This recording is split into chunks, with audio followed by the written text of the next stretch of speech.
Hey everybody, this is Jason, Zombie Collector Extraordinaire, coming at you for a response video for Monsignor Bob Lewis.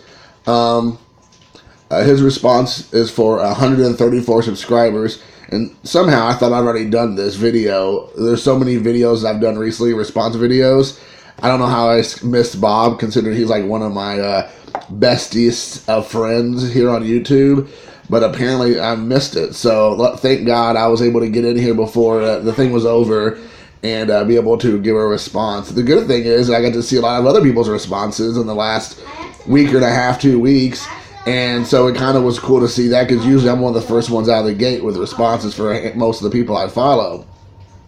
So it's kind of a cool opportunity. Now he's at like 100 and almost 60.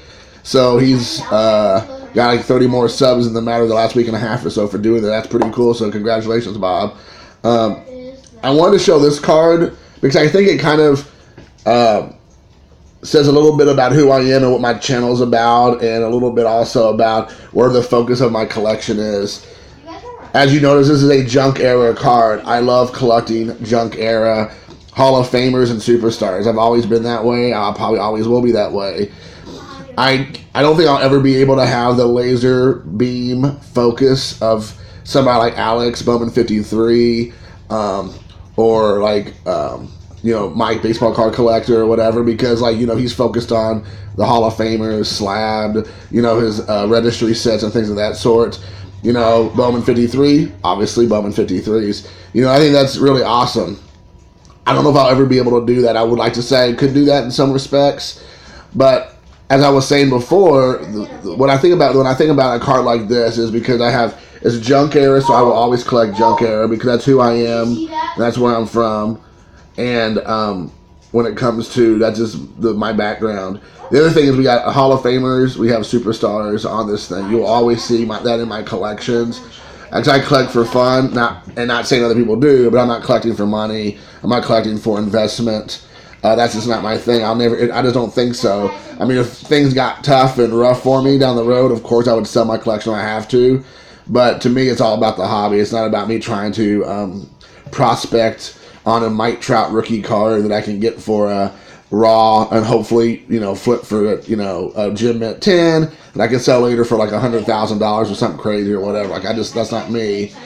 With that being said also, but I do have some focus on 3 different players in particular, and over the generosity over the last few weeks and months for certain people, my collections are starting to grow exponentially with Don Mattingly, Barry Larkin, and Ichiro. And so, it is unbelievable at some of the cards that I've been able to get to my collection that I did not have. And we're not talking about just huge cards, which I've got some huge hits recently that people have sent me. I'm going to do a video specifically for some major ones recently, but it's been really just so amazing at the generosity. And cards that I don't think I'd ever would have been able to get into my collection, at least not in graded form.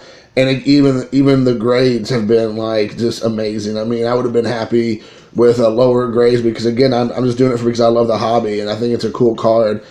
But I'm getting so many just inserts and base cards I didn't have, or just the oddball stuff, to Gem Mint 10 rookie cards of some of my favorite players, and Gem 8s or near mint 8s and things of that sort from players, and it's just amazing. And so it's helped me kind of focus a little more on my collection also, to be like, if I decide to change it up a little bit here and there to kind of focus on a certain player for a couple of weeks, knock out a few of those cards that I need and back and forth, I think that would be helpful to me to be able to build those collections.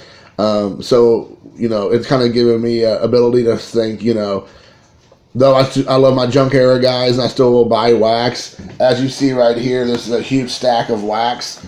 I'm going to try to pick it up.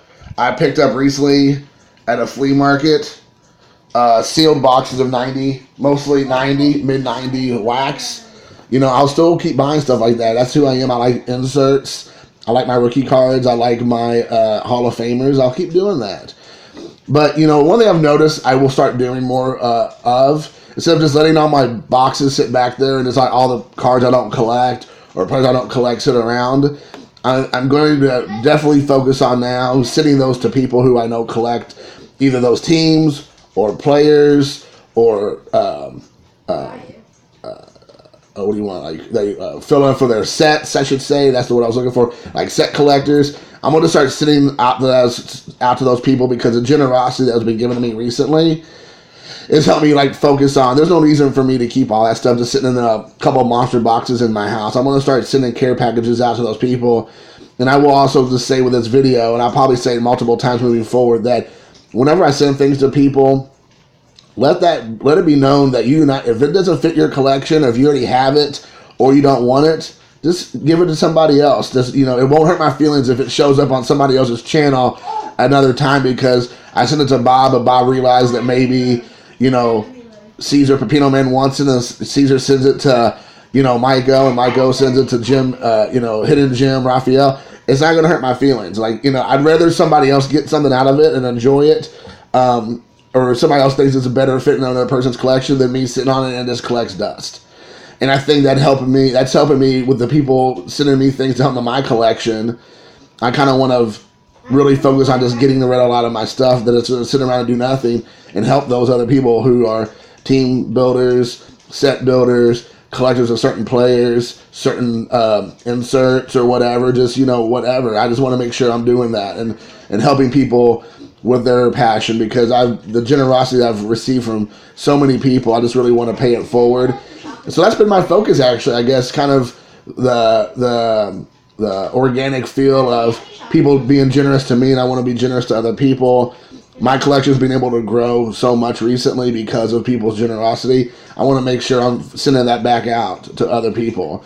So that's kind of where I'm at right now. Still focusing on my Cincinnati Reds. Still focusing on those Ichiro, Larkin, and Mattingly. Always will be a collector of 80s and 90s Hall of Famers and superstars, because that's just who I am. I'll never get tired of doing those things. But that'll continue to be my focus. But I definitely have like more of a Alex Bowman 53 or a Nate Topps 85 401. Like, that's what they want to do, and I want to definitely make sure I'm paying it forward and sending out more care packages to people. Not because I want anything in return, not at all, just because, I think I'm starting to see so much more value in seeing people just happy. I've gotten I do obviously send out quite a few care packages in the past, but to get cool text messages or emails back from people saying like how appreciative they are. I mean, like I said, there's more, you get more out of the giving than receiving for sure. And I can tell you out of just those few interactions I've had over the last few months have been very meaningful. And so I think I'm going to keep doing that. So anyways, guys, take care. Love each other. Respect each other. Enjoy the hobby. And until next time, peace out. Toodles.